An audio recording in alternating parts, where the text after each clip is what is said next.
song more, I remember when making it up the very first time at my house, I wanted to make it sound all like slow and pretty, and I like arpeggiated the chords, and they sang all nice, and then we wanted that to transition into the like hard punk sound and just like show that contrast. Yeah, so it surprises you because it's our very first song, so it's in the beginning.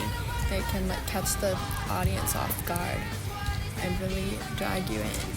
And we elevated that even more later on in production by like adding like chimes and like what else did we add? I don't know. We added like reverb and stuff. And we also put it at the end too, so it could kind of like remain a constant theme in the song. Yeah, like go full circle. Yeah.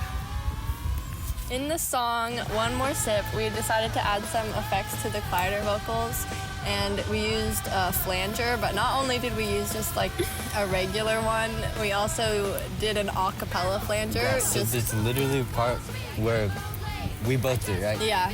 We're just going like...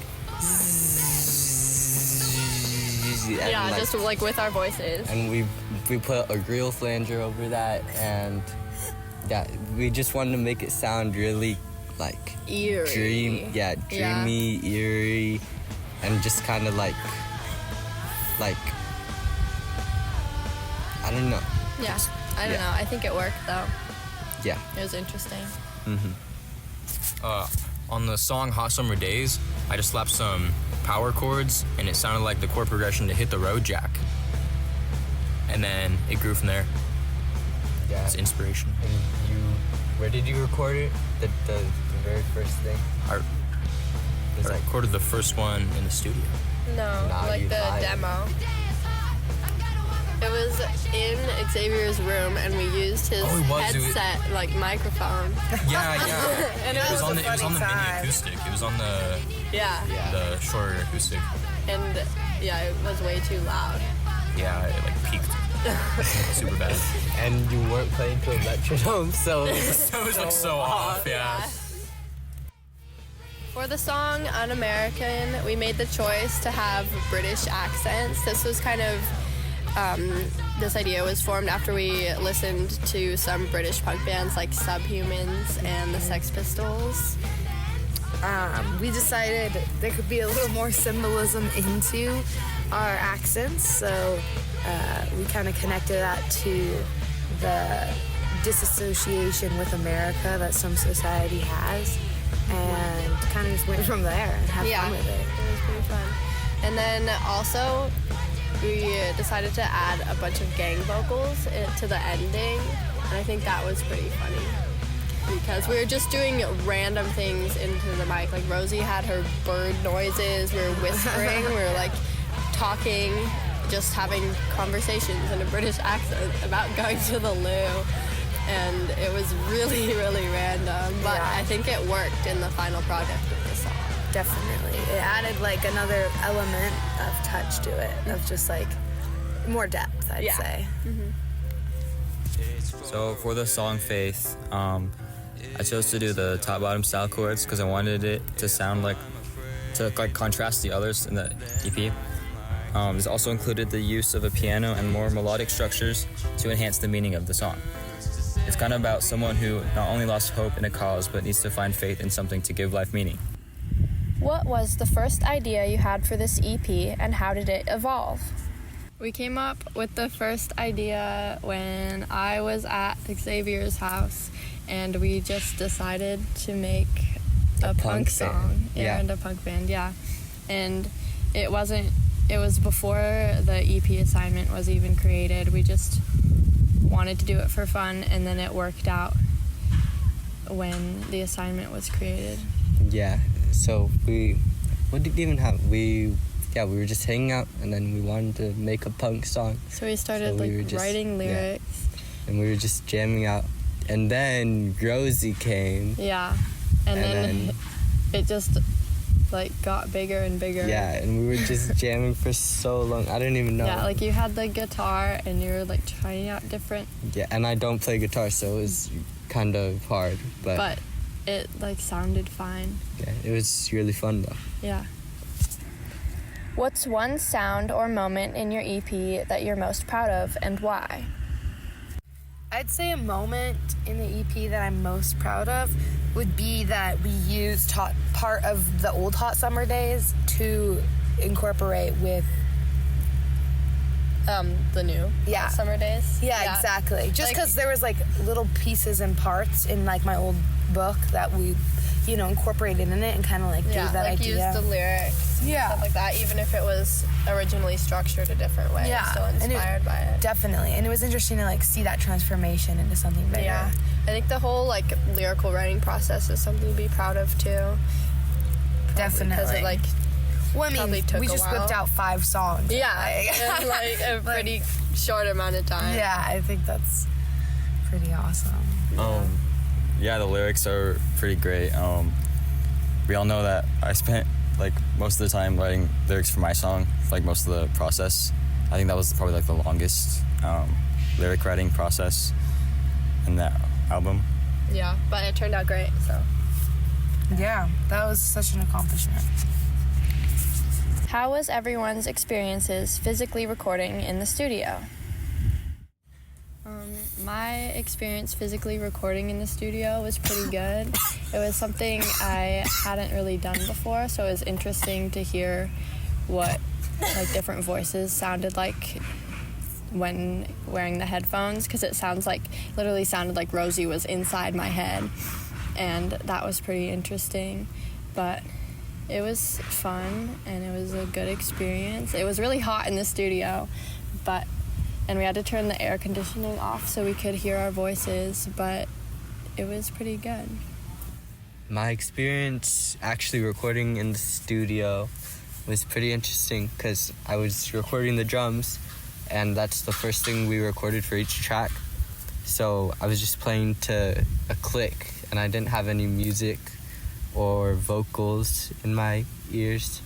So it's kind of interesting just playing all alone, but it worked out pretty well. I'd say my experience recording in the studio was awesome. I had never used a mic like that before, and it was like going on, and it was like, I felt like I was on like a real like podcast, or like I had like my own like blog, or like high end, like not downing this one, but like next level. And I kind of felt like my voice could just really project in those crazy, the reverb on it was insane. But anyways, all in all, I'd love to go back. My favorite part of recording in the studio is probably messing with the amp settings and just like crafting the right tone for the whole EP.